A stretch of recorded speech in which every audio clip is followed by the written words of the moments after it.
General గా జనాలు ఏమనుకుంటారంటే అబ్బాయిలే ట్రూ లవ్, అబ్బాయిలే లవ్ వాళ్ళు సఫర్ అవుతుంటారు అది ఇదని అనుకుంటారు. ఎందుకంటే మనం ఒప్పుకోకపోయినా కూడా మన మీద సినిమాల ప్రభావం చాలా ఉంటుంది. చిన్నప్పటి నుంచి అవి చూసుకుంటూనే పెరిగాము. మన మైండ్ సెట్ మీద సినిమాలు చాలా ఎఫెక్ట్ అవుతుంటాయి అనమాట.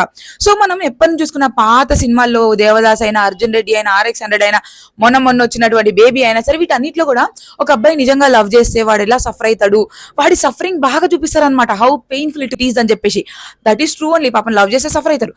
But where is the women side of the story? Maximum 1-2 సినిమాలు ఉంటాయి, వాటిలో ఒక పాట ఉండిద్ది. ఆ పాటలో వాళ్ళు ఎట్లా సఫర్ అవుతారో ఉండిద్ది, అండ్ దెన్ డన్. వాళ్ళు ఎవరో ఒకరిని పెళ్లి చేసుకుంటారు, వెళ్ళిపోతారు అంతే. That's not true and it's so sad. ఎందుకంటే I personally know so many women హాస్పిటల్లో అడ్మిట్ అయ్యి థెరపీలని సఫర్ అయ్యి ఏడ్చి అయ్య బాబోయ్ వాళ్ళ రూపురేఖలే మారిపోయినాయి. But we are not showing them. వదిలేసినోడిని మర్చిపోలేరు, కొత్త వాళ్ళని యాక్సెప్ట్ చేయలేరు. ఫ్రెండ్స్కి ఏమైనా చెప్పుకుందామా అంటే ఫ్రెండ్స్ ఉంటాయి కదా, లవ్ లవ్ లవ్ అని చెప్పి ఫ్రెండ్స్ అందరిని ఇగ్నోర్ చేసి ఉంటారు. ఫ్యామిలీకి ఏమైనా చెప్దామా అంటే ఇదంతా జరిగిందని తెలిస్తే నెక్స్ట్ డేనే పెళ్లి చేసి పడేస్తారు.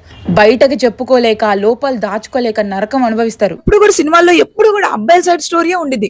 అబ్బాయిలు ఎంత సఫర్ అయ్యారు పాపం, what they have given, what they had to go through, తాగడాలు ఏదైనా సరే, we will show that suffering. And జనాలకు కూడా అనిపిస్తుంది అరే దే సఫర్డ్ సో మచ్ పాపం అని. బట్ వేర్ ఇస్ ద అమ్మాయి స్టోరీ బ్రో? వీ డిజర్వ్ అమ్మాయి సైడ్ స్టోరీస్ ఆల్సో.